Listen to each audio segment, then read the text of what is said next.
نحمده ونصلي على رسوله الكريم أما بعد أعوذ بالله من الشیطان الرجیم بسم اللہ الرحمن الرحیم A very warm welcome to you all. آج ہمارے خلاصۃ القرآن میں ہم پارہ نمبر 7 کا آغاز کرنے والے ہیں انشاءاللہ۔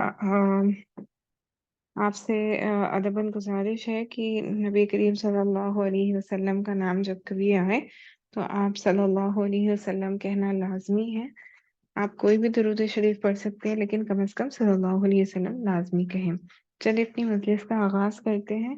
اللہم صلی علی محمد وعلی آل محمد کما صلیت علی ابراہیم وعلی آل ابراہیم انک حمید مجید۔ اللہم بارک علی محمد وعلی آل محمد کما بارکت علی ابراہیم وعلی آل ابراہیم انک حمید مجید۔ تو پارہ نمبر 7 میں ہم سٹارٹ کرنے لگے ہیں وَإِذَا السَّمِيعُ۔ سب سے پہلے اللہ سبحانہ و تعالیٰ نے آم، جو اس پارے کی شروعات میں ذکر کیا ہے وہ حبشہ کے نصرانیوں کے بارے میں اللہ نے ذکر فرمایا ہے۔ تو آیت نمبر 83 جس میں پارہ شروع ہوتا ہے، اس میں اللہ سبحانہ و تعالیٰ فرماتے ہیں وَإِذَا سَمِعُوا مَا أُنزِلَ إِلَى الرُّسُولِ تَرَىٰ أَعْيُنَهُمْ تَفِيضُ مِنَ الدَّمْعِ۔ تو چھٹے پارے کے آخری میں فرمایا تھا کہ نصرانی بنسبت یہودی و مشرکین کے مسلمانوں کے لیے نرم گوشہ رکھتے ہیں۔ تو اللہ سبحانہ و تعالیٰ نے کل ہم نے دیکھا تھا کہ اللہ سبحانہ و تعالیٰ نے یہ فرمایا تھا قرآن مجید کی جو 6 پارے کی آخری آیتیں تھیں، اس میں اللہ سبحانہ و تعالیٰ نے یہ فرمایا تھا کہ یہودی جو ہے ان سے کمپیریشن میں جو نصرانی ہوتے ہیں یعنی کہ عیسائی ہوتے ہیں تو عیسائیوں کا جو ہے وہ دل نرم ہوتا ہے۔ اس آیت میں حبشہ کے نصرانی کا ذکر ہے۔ جب مسلمان حبشہ کی طرف ہجرت کر کے تشریف لے گئے، نصرہ کے حضرت نصرہ نے حضرت جعفر طیار رضی اللہ تعالیٰ عنہما کی مبارک زبان سے قرآن کے انوس جاری ہو گئے۔ یعنی کہ ہم نے سیرت کے حوالے سے سیرت کی کلاسز اگر آپ نے میری اٹینڈ کی ہوگی تو آپ کو پتا ہوگا کہ سیرت میں 2 بار مسلمانوں نے ہجرت کی ہے حبشہ کی جانب۔ تو اللہ کے نبی صلی اللہ علیہ وسلم نے یہ ارشاد فرمایا تھا کہ وہاں کا جو بادشاہ ہے وہ بڑا عادل بادشاہ ہے، تو وہاں جا کر اس کی پناہ لے لینا۔ تو اس وقت تک وہ جو بادشاہ تھا وہ نصرانی تھا یعنی کہ عیسائی تھا نا۔ تو اس نے جب جعفر طیار رضی اللہ تعالیٰ نے سورہ مریم پڑھ کے ان کو سنایا تو انہوں نے مسلمانوں کو وہاں پر رہنے کی اجازت دی۔ تو اس سے پتہ چلا کہ نصرانیوں کے دل یہودیوں کی بنسبت مسلمانوں کے لیے نرم ہوتے ہیں۔ اس کے بعد اللہ سبحانہ و تعالیٰ نے جو اگلا ٹاپک اس بارے میں بیان فرمایا ہے وہ ہے حلال اور حرام کا بیان۔ تو اللہ سبحانہ و تعالیٰ آیت نمبر 87 میں فرماتے ہیں یا ایھا الذین آمنوا لا تحرموا طیبات ما احل اللہ لکم۔ یہاں ایک ضابطہ بیان کیا گیا ہے کہ کوئی بھی چیز خواہ وہ کھانے پینے پہننے یا منکوحات کی قسم سے ہو، حلال یا حرام قرار دینے کا اختیار صرف اللہ تعالیٰ کو ہے۔ تو اللہ سبحانہ و تعالیٰ نے قرآن مجید کی اس آیت میں واضح طور پہ فرما دیا، یہ اس وجہ سے اللہ سبحانہ و تعالیٰ فرما رہے ہیں کیونکہ یہودی اور نصرانی جو ہوتے تھے نا وہ کچھ چیزوں کو کہتے تھے کہ یہ حرام ہے جبکہ وہ مسلمانوں کے لیے اللہ کی طرف سے حلال کیے گئے ہیں۔ اسی طریقے سے کچھ چیزیں وہ اپنے اوپر جو ہے حلال رکھتے جبکہ اللہ سبحانہ و تعالیٰ نے ان چیزوں کو حرام قرار دیا ہے۔ تو یہاں پر واضح طور پر یہ بتایا جا رہا ہے کہ حلال اور حرام کے بارے میں بتانے کا قرار صرف اللہ سبحانہ و تعالیٰ ہی کو ہے، اس کا اختیار۔ مسلمانوں کو حکم دیا گیا کہ جن چیزوں کو حلال قرار دیا ہے نہ تو تم ان کو حرام قرار دو اور نہ ہی ان کے استعمال سے گریز کرو، بلکہ یہ حلال اور پاکیزہ چیزیں ہیں، انہیں استعمال کرو۔ جیسے کہ فار انسٹنس ایگزامپل کے لیے میں بتا رہی ہوں، اگر یہودی کہتے ہوتے کہ گائے کا گوشت نہ کھایا جائے، تو اللہ نے تو مسلمانوں کے لیے گائے کے گوشت کو حلال کیے ہے نا۔ تو یہ ایک ایگزامپل کے طور پہ میں ایکسپلین کر رہی تھی آپ کو کہ ہم مسلمانوں کو چاہیے کہ ہم صرف اللہ ہی کا بتائے ہوئے طریقے پر چلیں، تو نہ کہ کسی کے کہنے کی وجہ سے اس کو اپنے اوپر حرام یا اس کو اپنے اوپر حلال کر لیں، جبکہ اللہ نے اگر اس کو منع کیا ہے۔ تو یہ حلال اور حرام کے بارے میں اللہ سبحانہ وتعالیٰ نے اس میں بیان کیا ہے۔ پھر اس کے بعد قسم کی چند صورتیں اور احکام فرمائے، یعنی کہ کسی کے ساتھ اگر ہم کوئی قسم کرتے ہیں، وعدہ کرتے ہیں، تو پھر اس کی کیا احکام ہو جاتے ہیں۔ اللہ سبحانہ وتعالیٰ نے آیت نمبر 89 میں ارشاد فرمایا ہے، لا یؤاخذکم اللہ باللغو فی ایمانکم۔ قسم کی 3 قسمیں ہیں۔ سب سے پہلی یہ ہے کہ یمن لغو، یمن غموس اور یمن معقدہ، کسی کام کے ہونے یا نہ ہونے کے بارے میں اپنے خیال کے مطابق سچی قسم کھائی اور واقع میں وہ غلط ہوا، اس کو یمن لغوی کہتے ہیں۔ یعنی کہ جو قسم کی 3 قسمیں ہیں اس کو بیان کیا جا رہا ہے اور ایکسپلین کیا جا رہا ہے، یعنی کہ کسی کام کے ہونے یا نہ ہونے کے بارے میں اپنے خیال کے مطابق سچی قسم کھائی، یعنی کہ اب ہم نے کوئی کام کیا یا نہ کیا، تو وہ کام کے ہونے یا نہ ہونے کے بارے میں انسان نے سچی قسم کھائی اور واقع میں غلط ہوا، جیسا اس نے کہا تھا غلط ہوا، تو اس کو آم، تو اس کو کیا کہتے یمن لغو کہتے ہیں، اور اس پر نہ کفارہ ہے نہ گناہ ہے۔ یعنی کہ اس نے سچی بات کہی، اور جو بات اس نے کہی تھی، اس نے قسم کھائی تھی، اسی کے مطابق ہوا نا، تو اس پہ نہ تو کوئی کفارہ ہے نہ کوئی گناہ ہے۔ اگر کسی اگر اگر کسی گزشتہ کام پر جان بوجھ کر جھوٹی قسم کھائی تو اس کو یمن خموس کہتے ہیں۔ تو اگر انسان کوئی جان بوجھ کر کوئی ایسی چیز کے بارے میں قسم کھاتا ہے جو گزر چکی ہے اور وہ سچی نہ ہو، جھوٹی قسم کھائے، تو اسے یمن خموس کہتے ہیں، اور یہ سخت گناہ ہے۔ اللہ سبحانہ وتعالیٰ نے اس کو سخت گناہ قرار دیا ہے، یعنی ایسی چیز کے بارے میں قسم کھانا جو جھوٹی ہو، جو گزر چکا ہو، ویسی کوئی چیز میں سے قسم کھانا کی میں قسم کھاتا ہوں کہ یہ بات ہوئی تھی، جبکہ وہ بات ہوئی ہی نہیں۔ تو یہ اللہ سبحانہ وتعالیٰ نے بتایا کہ یہ بڑا سخت گناہ ہے۔ توبہ و استغفار کریں، البتہ اس کا کفارہ نہیں ہے۔ تو اللہ سبحانہ وتعالیٰ نے اس کو بڑا سخت گناہ بتایا ہے، لیکن اس کے لیے کوئی کفارہ نہیں ہے، صرف آپ توبہ اور استغفار کر کے اللہ سے معافی مانگ سکتے ہیں۔ آئندہ زمانے میں کسی کام، یعنی کہ ہونے والے فیوچر میں کوئی کام ہونے والا ہے، کسی کام کے کرنے یا نہ کرنے کی قسم کھائے، اس کو یمن منقدہ کہتے ہیں۔ اس قسم کو توڑنے پر کفارہ واجب ہوتا ہے، جو جو یہ ہے کہ 10 مسکینوں کو درمیانی درجے کا کھانا کھلائیں، یا 10 مسکینوں کو کپڑے پہنائیں، یا ایک غلام آزاد کر دے، اور اگر تینوں پر قادر نہ ہو تو پھر لگاتار 3 روزے رکھے۔ تو اللہ سبحانہ تعالیٰ نے واضح طور پہ فرمایا کہ اگر کوئی انسان آنے والے کل کے بارے میں کوئی وعدہ کرتا ہے، یعنی کہ قسم کھاتا ہے، بیسیکلی قسم کھاتا ہے، اور پھر وہ جھوٹی قسم ہو، اور وہ اس کو قسم کو توڑ دے، آنے والے کل کے بارے میں اس نے قسم کھائی، جبکہ اس کا اختیار ہے نا کہ اگر اس نے قسم کھائی ہے تو اس کو پورا کر سکتا ہے، وہ پورا نہ کر کے اس کو اگر قسم کو توڑ دے تو پھر اس پہ سب سے پہلے کفارہ واجب ہو جاتا ہے۔ اور وہ کفارہ کیا ہے؟ وہ یہ ہے کہ 10 مسکینوں کو درمیانی درجے کا کھانا کھلائیں۔ اگر یہ نہیں ہو سکتا تو پھر 10 مسکینوں کو کپڑے پہنائے یا ایک غلام کو آزاد کرے۔ اگر یہ بھی تینوں بھی چیزیں کرنے پہ وہ قادر نہیں ہے تو پھر اسے چاہیے کہ لگاتار 3 روزے رکھے۔ اس کے بعد اللہ سبحانہ وتعالیٰ نے حرام چیزوں کا بیان فرمایا ہے۔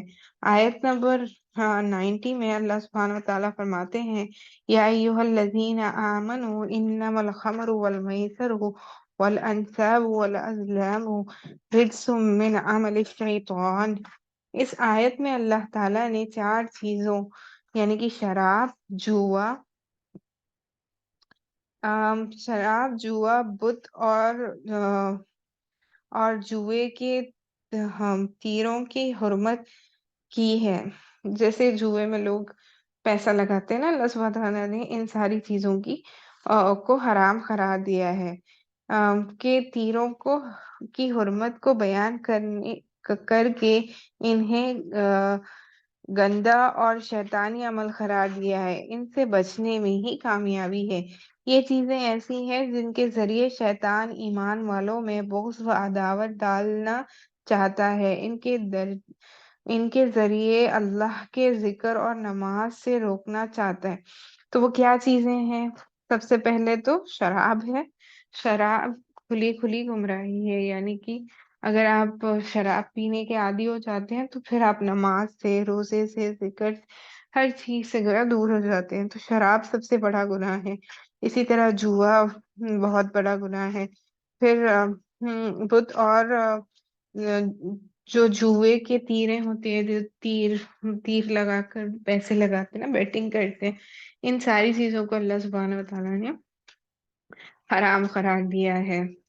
پھر اس کے بعد اللہ سبحانہ وتعالیٰ نے اگلا عنوان جو بیان کیا ہے 7ویں بارے میں، وہ ہے احرام کی حالت میں شکار کرنے کا حکم۔ تو محرم کے لیے حالت احرام میں کشگی کا شکار کرنا جائز نہیں، خواہ شکار مقبول الحم ہو یا غیر مقبول الحم ہو۔ البتہ سمندری اور دریائی جانوروں کا شکار حالت احرام میں بھی جائز ہے۔ تو اللہ سبحانہ وتعالیٰ نے یہ ارشاد فرمایا کہ کوئی شخص اگر حالت احرام میں ہو، احرام یعنی کہ حج کے لیے احرام پہنا جاتا ہے نا، تو ایسی حالت میں یا احرام کی حالت میں، بہرحال احرام کی حالت میں جب انسان ہوتا ہے تو وہ جانوروں کا شکار، جو آپ سمجھے کارنیور اینیملز اور ہربیور اینیملز، جو گراس ایٹنگ اینیملز ہوتے ہیں، فلیش ایٹنگ اینیملز ہوتے ہیں، ان دونوں کا شکار اللہ سبحانہ وتعالیٰ نے منع کیا ہے۔ لیکن جو دریائی جانور ہوتے ہیں، جو سمندر سے آتے ہیں، لیکن سی فوڈ جس کو کہا جاتا ہے، ان کا شکار کرنا جائز ہے۔ اس کے بارے میں اللہ سبحانہ وتعالیٰ نے یہاں پر فرمایا ہے۔ اور اس کے بعد اللہ سبحانہ وتعالیٰ نے بے فائدہ سوال کرنے کی ممانعت کی ہے، یعنی کہ آپ نے دیکھا ہوگا، اگر آپ نے سیرت کی کلاسز اٹینڈ کی اور آپ نے سیرت کا مطالعہ کیا ہوگا تو آپ کو پتا ہوگا کہ کفار اور مشرکین ایسے ایسے سوال پوچھا کرتے تھے جس کا کوئی مطلب ہی نہیں ہوتا، یعنی کہ وہ اس بات کا کوئی فائدہ ہی نہیں ہوتا ہے، ایسی ایسی باتیں وہ کیا کرتے تھے۔ تو اللہ سبحانہ وتعالیٰ نے آیت نمبر 101 میں ارشاد فرمایا، یا ایھا الذین آمنوا لا تسألوا عن اشیاء ان تبد لکم تسؤکم۔ بعض لوگوں کو خواہ مخواہ سوال کرنے کا شوق ہوتا ہے۔ ہم نے دیکھا کہ آج بھی یہ بہت بہت عام چیز ہے۔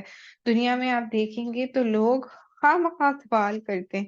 وہ سوال ایسے سوال ہوتے ہیں جن کا کوئی مطلب ہی نہیں ہوتا کہ وہ ایسے سوال پوچھا کرتے ہیں۔ اس آیت میں ان کو سمجھایا گیا ہے کہ اس طرح کے سوالات نہ کریں جن کے نتیجے میں ان پر کوئی مشکل آ جائے۔ تو ایسے کوئی سوال آپ کسی کو ایمبیرس فیل کرانے کے حوالے سے نہ کریں۔ یہ جو سوالات ہوتے ہیں نا، یہ آپ کے لیے آزمائش بھی ہے اور آپ کے اوپر مشکلوں کو لانے والے ہیں۔ ایک صحابی نے اللہ کے نبی صلی اللہ علیہ وسلم سے سوال کیا کہ حج ہر سال فرض ہے؟ تو نبی کریم صلی اللہ علیہ وسلم خاموش رہے۔ جب انہوں نے تیسری مرتبہ پوچھا، اللہ کے نبی صلی اللہ علیہ وسلم نے فرمایا، اگر میں ہاں میں جواب دے دیتا ہوں تو حج ہر سال فرض ہو جاتا تھا اور پھر تم اس کو پورا نہ کر سکتے۔ تو اللہ کے نبی صلی اللہ علیہ وسلم سے جب پوچھا گیا کہ حج کیا ہر سال کرنا فرض ہے، تو اللہ کے نبی صلی اللہ علیہ وسلم خاموش ہو گئے، خاموش تھے اللہ کے نبی صلی اللہ علیہ وسلم۔ تیسری مرتبہ جب صحابی نے پوچھا، تب اللہ کے نبی صلی اللہ علیہ وسلم نے جواب دیا کہ اگر میں جواب دے دیتا تو حج ہر سال فرض ہو جاتا، اور اگر ہر سال فرض ہو جاتا تو ہم سب کے لیے کرنا بہت مشکل ہو جاتا نا۔ ہر سال اگر حج کے لیے جانا ہوتا، وہ فرض ہوتا، تو یہ بڑی مشکل ہو جاتی۔ اسی لیے اللہ کے نبی صلی اللہ علیہ وسلم اللہ کے نبی صلی اللہ علیہ وسلم نے خاموشی اختیار کی۔ اس کے بعد اللہ سبحانہ وتعالیٰ نے اگلی چیز جو بیان کی ہے وہ مشرکانہ رسوم کی تردید کی ہے۔ جو مشرکین ہوتی ہے، ان کے جو رسوم و رواج ہوتے ہیں، اللہ سبحانہ وتعالیٰ نے ان کی تردید کی۔ تو اللہ سبحانہ وتعالیٰ آیت نمبر 103 میں فرماتے ہیں، ما جعل اللہ من بحیرۃ ولا سائبۃ ولا وسیلۃ ولا حام۔ مشرکین نے اپنے طور پر کچھ جانوروں کو حرام قرار دیا ہوا تھا، مثلاً بحیرہ، سائبہ، وسیلہ اور حام۔ تو اللہ تعالیٰ نے ان کی اس رسم بد کی تردید فرمائی کہ اللہ تعالیٰ ان میں سے کسی جانور کو حرام قرار نہیں دیا ہے۔ تو جیسے کہ میں نے آپ کو پہلے بھی بتایا تھا کہ مشرکین جو تھے اور یہودی جو تھے، یہ لوگ چند ایک جانوروں کو حرام کہتے تھے، جبکہ اللہ سبحانہ وتعالیٰ نے ان جانوروں کو مسلمانوں کے لیے حلال قرار دیا ہے۔ تو اللہ سبحانہ وتعالیٰ نے اس آیت میں اسی چیز کی تردید فرمائی ہے کہ جن چیزوں کو اللہ نے حلال کیے ہے اس کو تم اپنے اوپر حرام نہ کرو، اور جن چیزوں کو یہ حرام کہتے ہیں یہ حقیقتاً حرام نہیں ہے اللہ کی نظر میں۔ اس کے بعد اللہ سبحانہ وتعالیٰ نے اگلی چیز جو بیان فرمائی ہے وہ انبیاء کرام علیہ السلام سے جو سوال کیا۔ تو اس کی آیت نمبر سورہ مائدہ کی آیت نمبر 109 میں اللہ سبحانہ وتعالیٰ فرماتے ہیں، یوم یجمع اللہ الرسول ویقول ماذا اجبتم قالوا لا علم لنا انک انت علام الغیوب۔ تو قیامت کے دن میدان محشر میں تمام انبیاء علیہ السلام سے ان کی امتوں کے بارے میں سوال کیا جائے گا کہ جب آپ لوگوں نے اپنی اپنی امتوں کو اللہ تعالیٰ اور اس کے دین کی طرف دعوت دی تو ان لوگوں نے آپ کو کیا جواب دیا؟ تو انبیاء علیہ السلام جواب میں کہیں گے کہ ہمیں ان کے ایمان و عمل کا کچھ علم نہیں، آپ ہی غیب کی چیزوں کی خبر رکھنے والے ہیں۔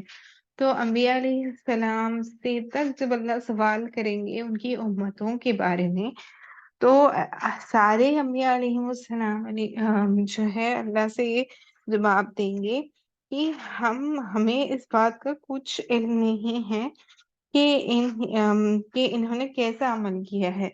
ان ساری چیزوں کا علم صرف اور صرف اللہ ہی کو ہے، اس بات کے بارے میں وہ سارے ہی جواب دیں گے۔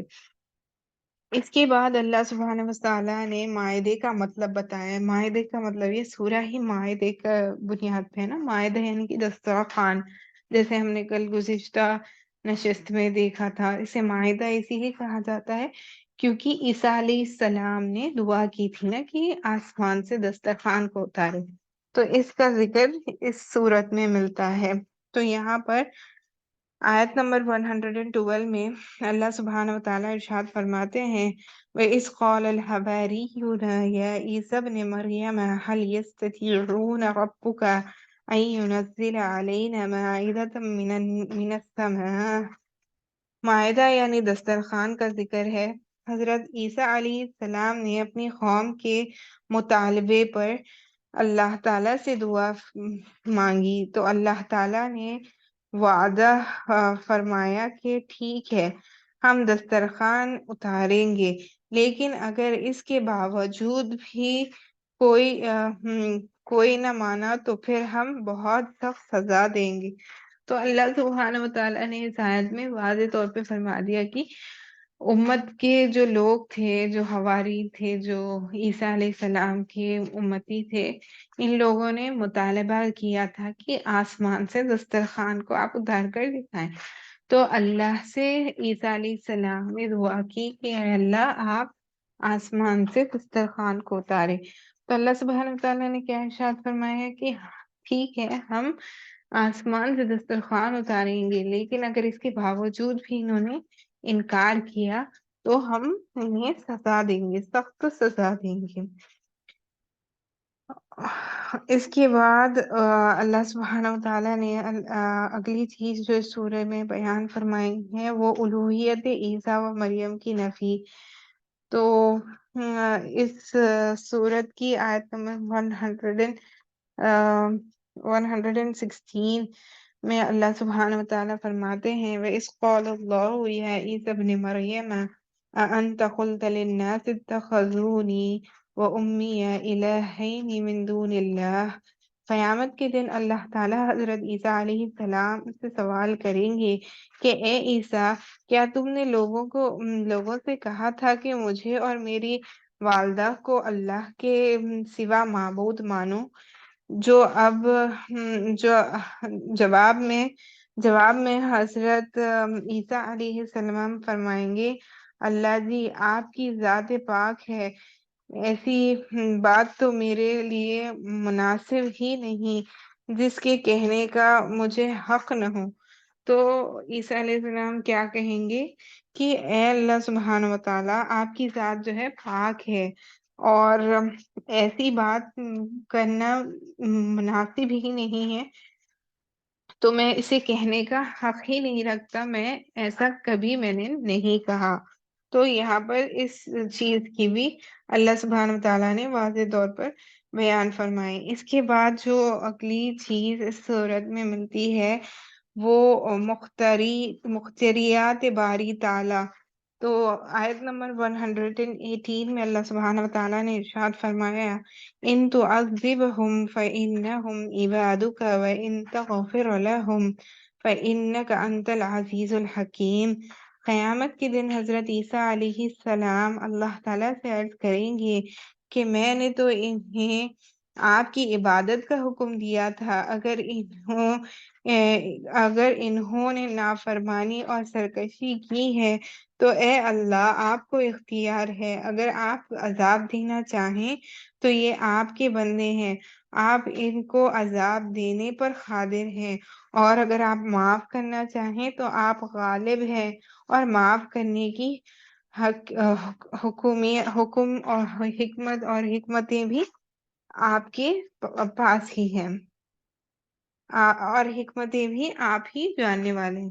تو اللہ سبحانہ و تعالیٰ نے یہاں پر واضح طور پہ بیان فرما دیا کہ قیامت کے دن جب اللہ سبحانہ و تعالیٰ کے حضور سارے بندے حاضر ہوں گے تو عیسیٰ علیہ السلام اللہ سبحانہ و تعالیٰ سے عرض کریں گے کہ میں نے تو انہیں آپ کی عبادت کرنے کا حکم دیا، وحدانیت توحید کے بارے میں بتایا، لیکن انہوں نے میری بات نہیں مانی، تو آپ کی اور یہ سرکشی، نافرمانی اور گمراہی میں پڑے رہے، تو یہ اللہ سبحانہ و تعالیٰ آپ کو مکمل اختیار ہے کہ آپ ان کی پکڑ کریں، ان کو سزا دیں، یا آپ رحمان و رحیم ہیں، آپ ان کو معاف کر دیں اور آپ کی رحمت غالب آ جائیں۔ آپ ہی کو ساری چیزوں کی حکمتیں معلوم ہیں۔ اس کے بعد اس کے بعد جس چیز کا اللہ سبحانہ و تعالیٰ نے ذکر فرمایا ہے وہ نجات سچ میں ہے، نجات جو ہوگی نا اس کے بارے میں ذکر فرمایا ہے۔ آیت نمبر 119 میں اللہ سبحانہ و تعالیٰ فرماتے ہیں قال اللہ ھذا یوم ینفص الصادقین صدیقون۔ اس دن اللہ تعالیٰ فرمائیں گے کہ عیسیٰ یہ وہ دن ہے جہاں ہر شخص کی سچائی ہی کام آئے گی، سچوں کو نجات ملے گی اور جھوٹے تباہ ہو جائیں گے۔ اللہ تعالی ہمیں سچائی کے ساتھ دین کی توفیق عطا فرمائے اور جھوٹ سے بچنے کی توفیق عطا فرمائے، آمین یا رب العالمین۔ تو اللہ سبحانہ و تعالیٰ نے یہاں پر کیا بتایا، نجات جو ہے وہ سچے لوگوں کو ہی مل سکتی ہے، اسی لیے ہمیں چاہیے کہ ہم اپنی ڈے ٹو ڈے لائف میں بھی اس کو بہت اہمیت دیں۔ اللہ کے نبی صلی اللہ علیہ وسلم نے ارشاد فرمایا کہ مومن سب کچھ ہو سکتا ہے لیکن جھوٹا نہیں ہو سکتا۔ اگر کوئی جھوٹا ہے، جھوٹ بولنے والا ہے، تو پھر وہ مومن نہیں ہو سکتا۔ ایمان والے کے لیے یہ لازم ہے کہ وہ جھوٹ نہ کہے نا، اس کی زبان سچی ہو۔ تو اس پر ہمیں عمل کرنا چاہیے۔ کتنی بہترین اور خوبصورت باتیں ہمیں قرآن کے خلاصے ہی سے پتہ چل رہی ہیں۔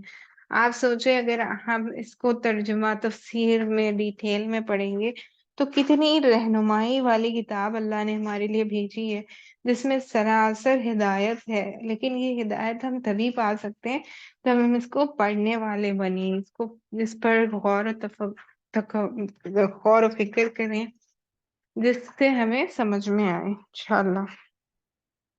اس کے بعد جو ہے اگلا سورہ شروع ہوتا ہے، سورہ الانعام۔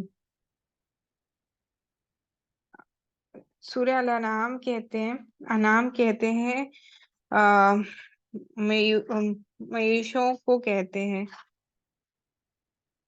چونکہ اس صورت میں مویشیوں کا ذکر کیا ہے، اس لیے اس پر پوری سورت کا نام ہی سورہ الانعام رکھ دیا گیا ہے۔ اس سورت میں اللہ تعالیٰ کی توحید، رسول اللہ صلی اللہ علیہ وسلم و دیگر انبیاء علیہ السلام کی رسالت، قیامت اور قدرت باری تعالیٰ کی دلائل بیان کی گئی ہیں، اور اس کے ساتھ ساتھ مشرکین کے غلط عقائد و نظریات کی بھی تردید کی گئی ہے۔ تو اسے سورہ انعام کیوں کہا جاتا ہے؟ انعام کہتے ہیں مویشیوں کو۔ اس صورت میں اللہ سبحانہ و تعالیٰ نے مویشیوں کا ذکر کیا ہے۔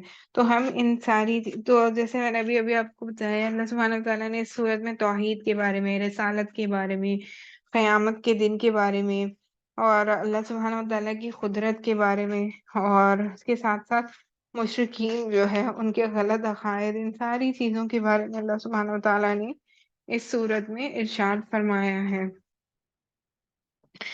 سب سے پہلے مشرکین سے جو اللہ سوال کرے گا اس کے بارے میں اس صورت میں ملتا ہے۔ تو آیت نمبر 22 میں سورہ انعام کی اللہ سبحانہ وتعالیٰ ارشاد فرماتے ہیں کہ وَيَوْمَ نَحْشُرُهُمْ جَمِيعًا ثُمَّ نَقُولُ لِلَّذِينَ أَشْرَكُوا أَيْنَ شُرَكَاؤُكُمُ الَّذِينَ كُنتُمْ تَزْعُمُونَ۔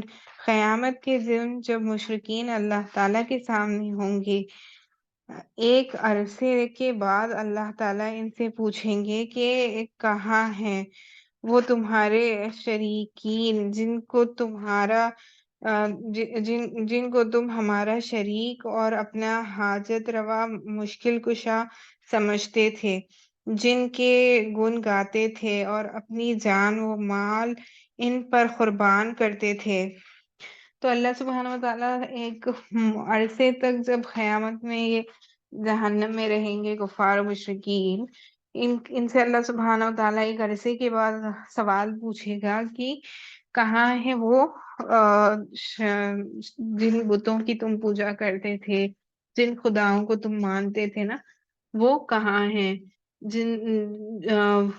جن کو تم ہمیشہ جن کی عبادت کیا کرتے تھے۔ تو اللہ سبحانہ و تعالیٰ ان سے پوچھے گا کہ کہاں ہیں وہ سارے لوگ نا، تو جن پر تم اپنا مال اور اپنی جان کو قربان کرنے کے لیے ہمیشہ آگے ہوتے تھے۔ تو اگلی آیت میں ہے کہ مشرکین بڑے غور کے بعد جواب دیں گے، اللہ کی قسم ہم مشرک نہیں تھے۔ اس وقت اللہ تعالیٰ ان کو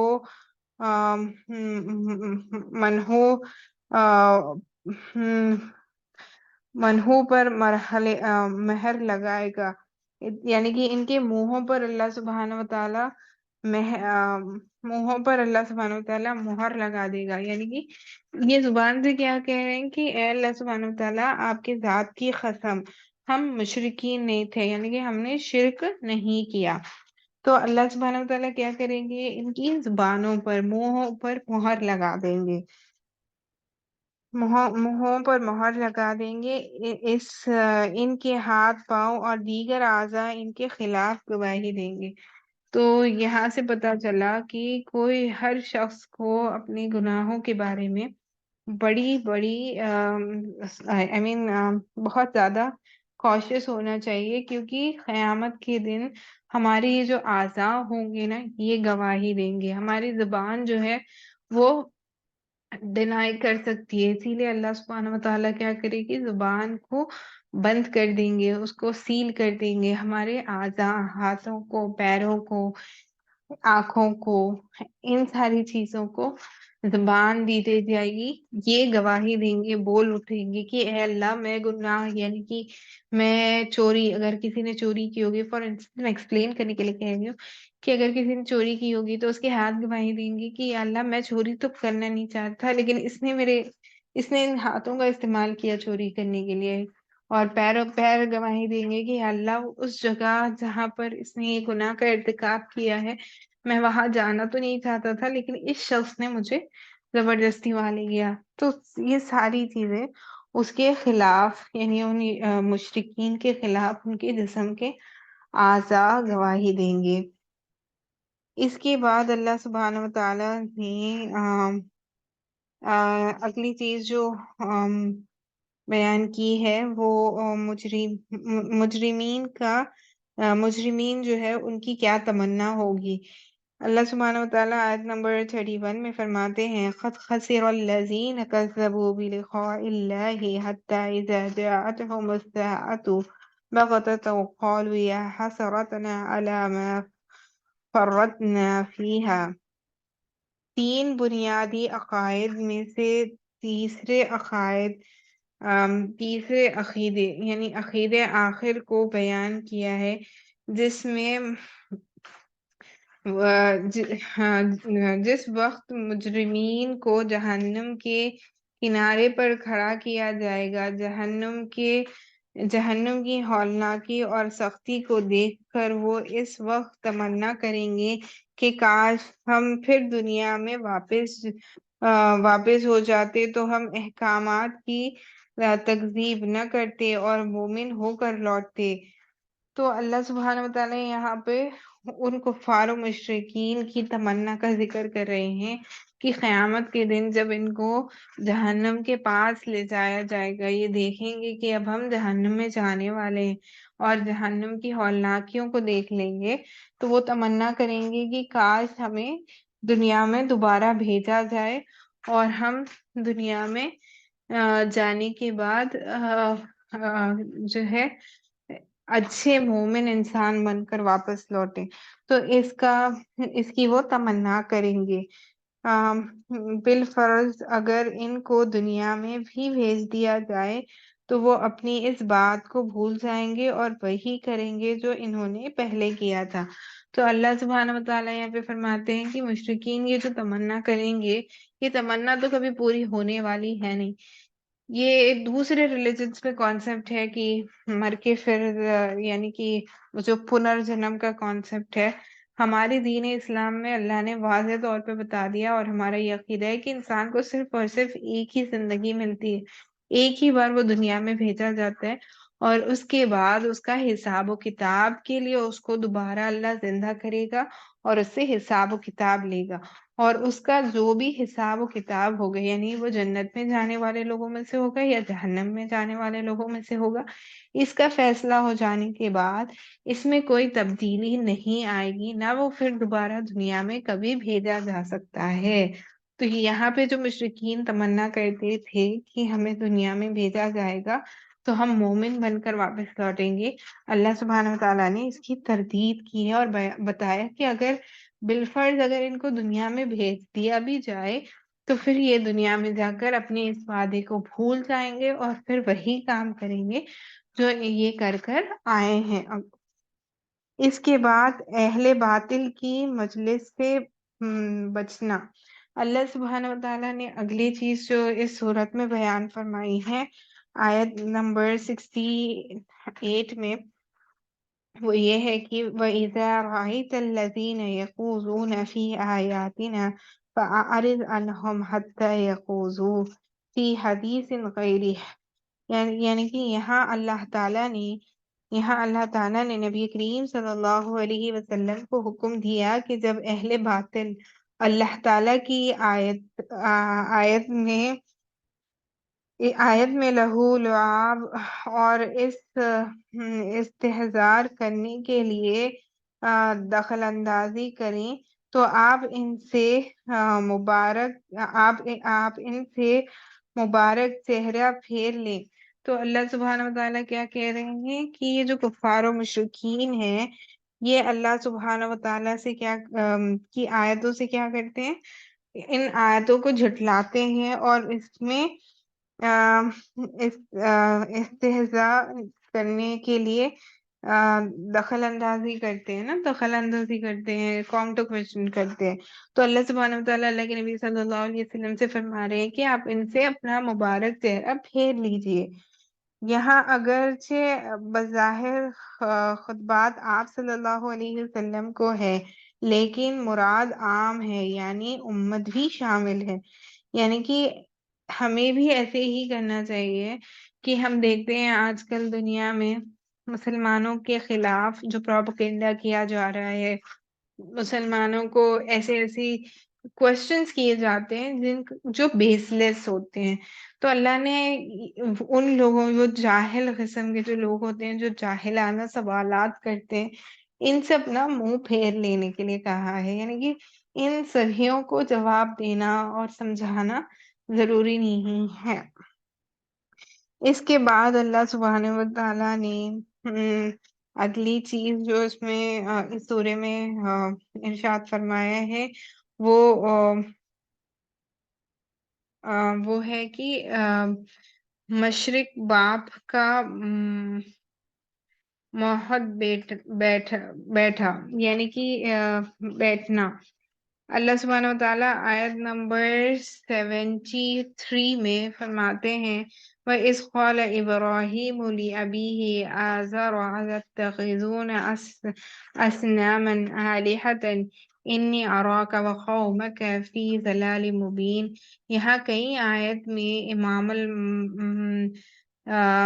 امام المہدیین حضرت ابراہیم علیہ السلام کی توحید اور آپ علیہ السلام کے والد اور قوم کی بت پرستی کی تردید کا ذکر کیا گیا ہے۔ آپ سبھی کو پتا ہوگا کہ ابراہیم علیہ السلام جو تھے وہ اللہ کی وحدانیت کو سب کے سامنے کھلی طور پر بیان کرتے تھے۔ ان کے والد جو تھے وہ بت بنانے والے تھے، وہ بت پرست تھے، اور ان کی ساری قوم بھی بت پرستی میں مبتلا تھی۔ اس کا واقعہ تو آپ کو اچھے سے معلوم ہوگا۔ تو اللہ سبحانہ و تعالیٰ نے اس کا ذکر بھی یہاں پہ کیا ہے، اور جو ولد تھا بت بناتے تھے، تو ان کے جو والد تھے وہ بت بناتے تھے اور بیٹا دین کی دعوت دے رہا ہے۔ تو ان کے جو والد ہیں وہ بت بناتے ہیں، لیکن ان کے جو بیٹے ہیں ابراہیم علیہ السلام وہ اللہ کی توحید کے بارے میں بتاتے ہیں۔ اس کا ٹاپک بھی یہی تھا، مشرک باپ اور جو ہے توحید بتانے والا بیٹا، یعنی کہ ابراہیم علیہ السلام۔ مشرک باپ ابراہیم علیہ السلام کے والد کو کہا جا رہا ہے، اور توحید بتانے والا بیٹا ابراہیم علیہ السلام کو کہا گیا ہے۔ باپ مشرک بنتا ہے اور بیٹا توحید بتاتا ہے۔ حضرت ابراہیم علیہ السلام نے فرمایا ابا جی، آپ اور آپ کی قوم دونوں گمراہی میں ہیں، میں آپ کو دعوت دیتا ہوں خود کو اور قوم کو کفر سے بچائیں۔ پھر حضرت ابراہیم علیہ السلام نے اپنی قوم کو دلائل کے ساتھ سمجھایا اور ان کے ستارے پر ان کے ستارہ پرستی کی تردید فرمائی کہ وہ ستاروں کی پوجا کرتے تھے، چاند سورج کی پوجا کرتے تھے، آنکھ کی پوجا کرتے تھے، بتوں کی پوجا کرتے تھے، نیز ہر چیز کو وہ اپنا معبود سمجھتے تھے سوائے اللہ۔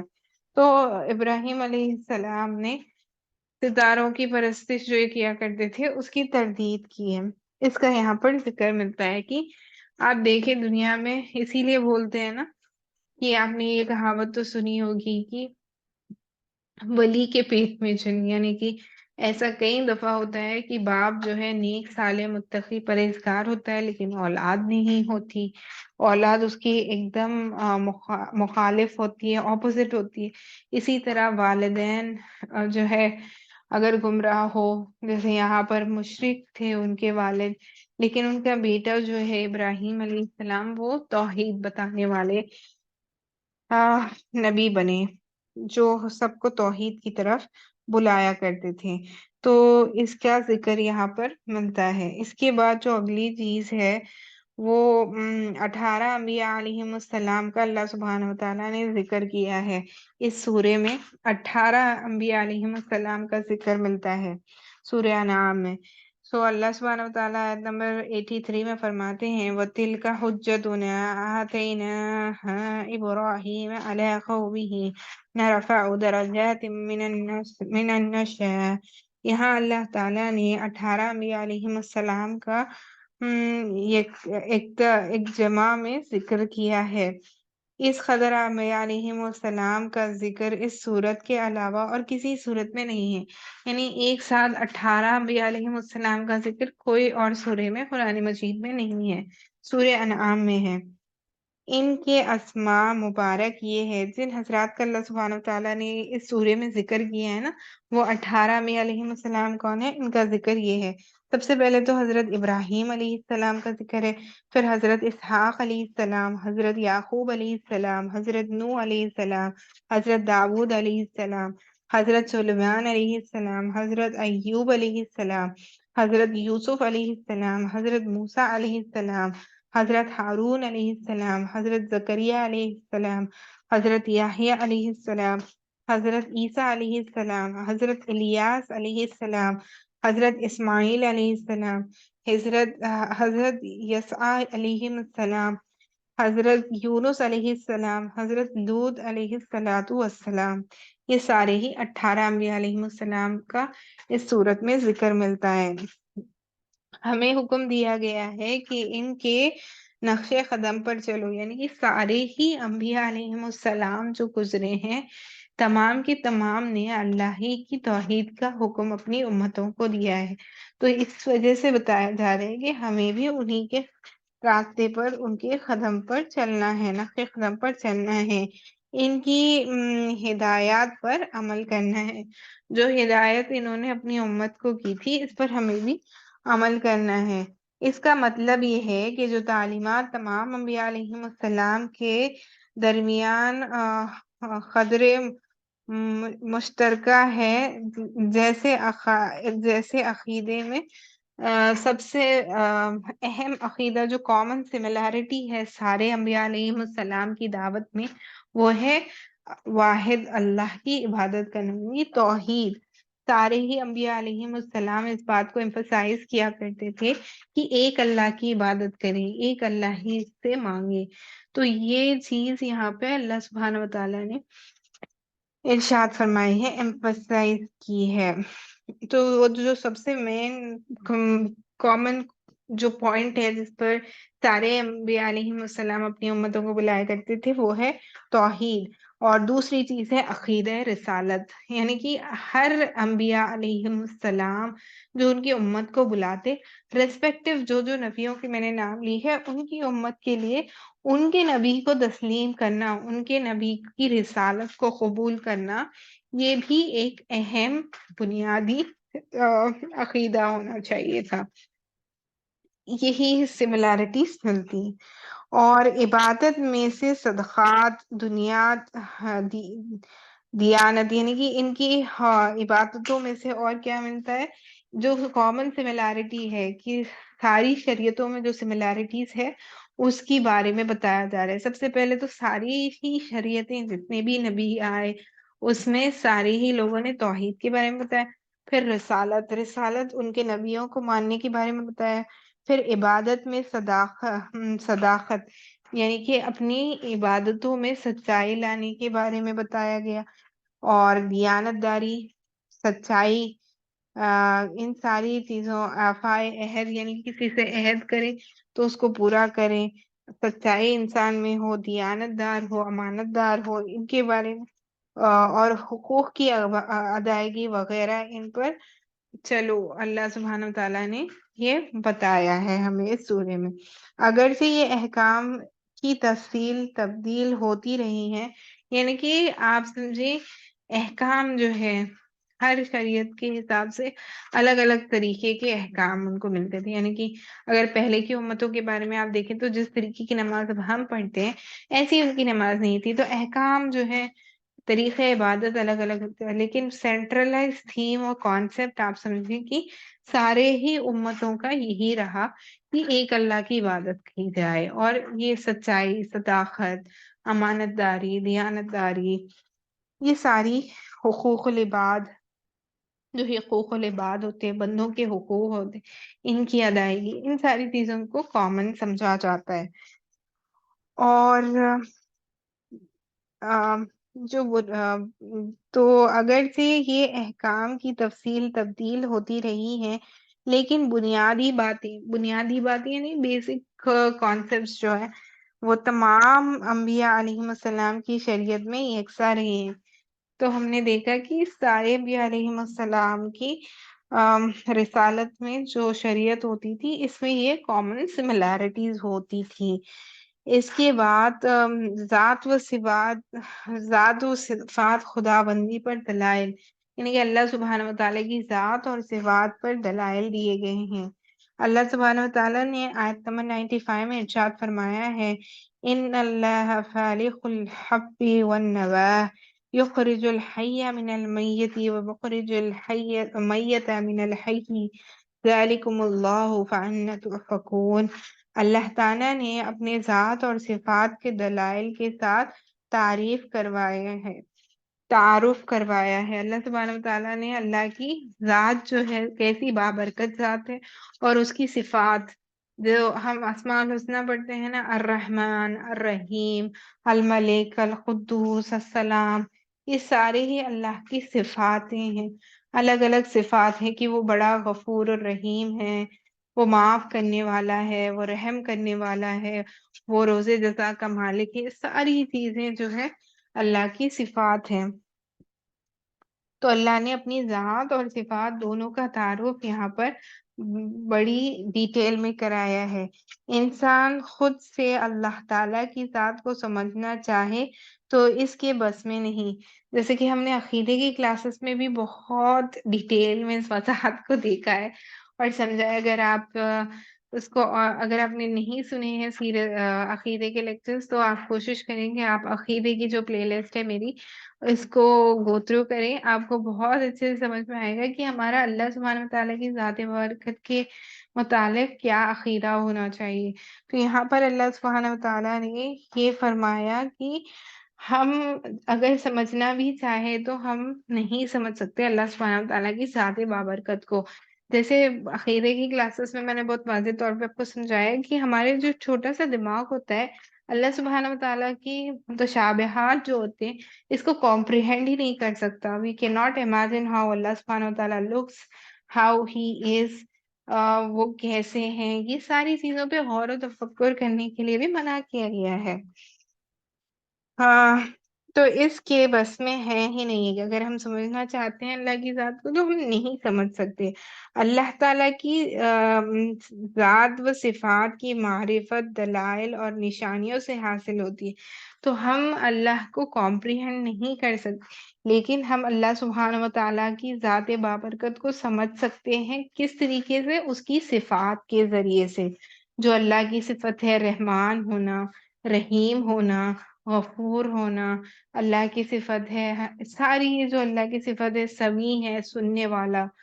تو یہ ساری صفات کے ذریعے سے ہم اللہ کے ہونے کا احساس محسوس کر سکتے ہیں، اور نشانیاں جو اللہ نے دنیا میں ہمیں بتائی ہیں ان کو دیکھ کر پتا چلتا ہے کہ واقع میں ایک خدا ہے جس کا کوئی کمپیریزن ہی نہیں ہے، یعنی کہ کوئی اس کے کمپیریزن میں ہو ہی نہیں سکتا، اور یہ ایک ہی خدا ہے جو ساری چیزوں کو کرنے والا ہے۔ یہ ہمیں اللہ کی بتائی ہوئی نشانیوں سے سمجھ میں آتا ہے۔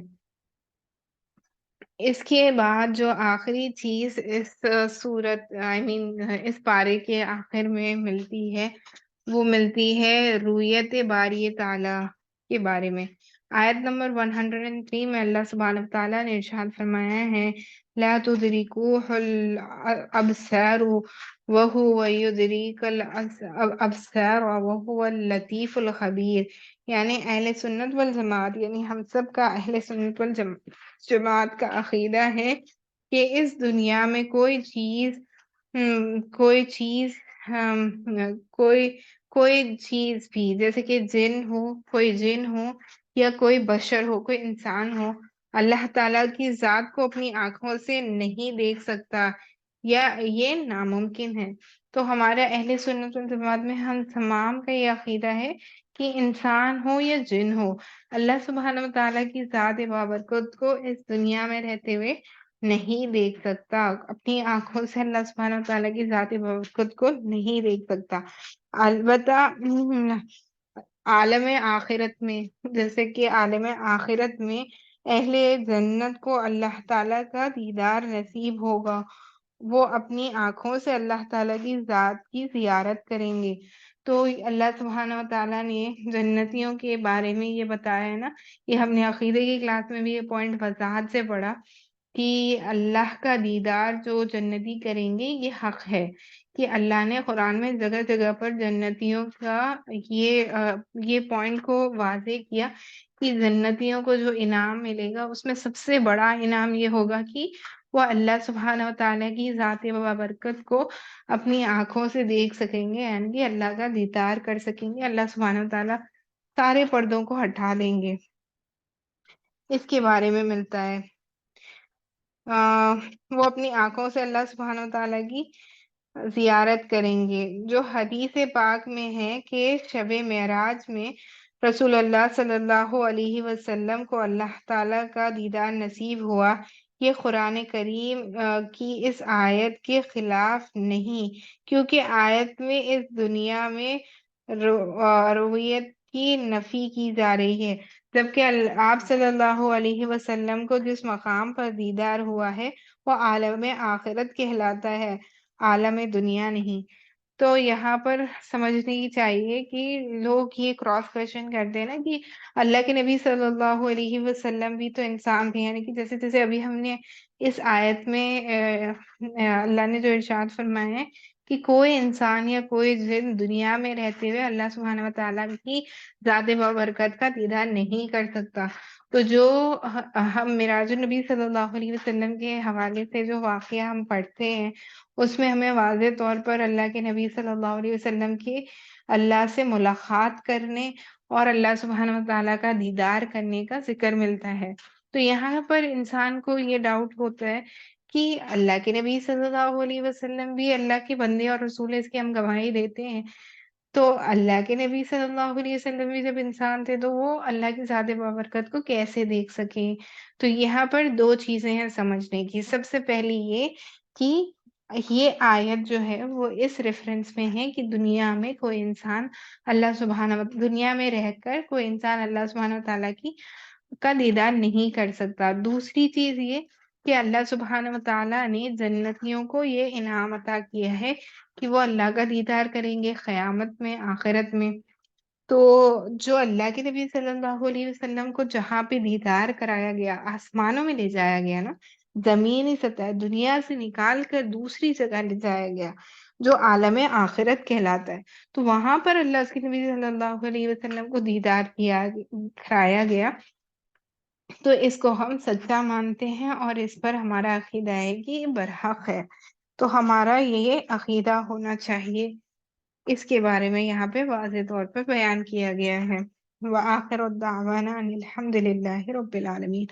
امید ہے پارہ نمبر 7 کا خلاصہ آپ کو اچھے سے سمجھ میں آ گیا ہوگا۔ انشاءاللہ ہم کل اگلی نشست میں پارہ نمبر 8 کو سٹارٹ کرنے والے ہیں۔ دوبارہ دہراتی چلوں کہ آپ کی ٹائم سٹینڈرڈ سے ہماری کلاس سٹارٹ ہوگی 3:35 PM Indian standard time and 6:05 AM eastern standard time.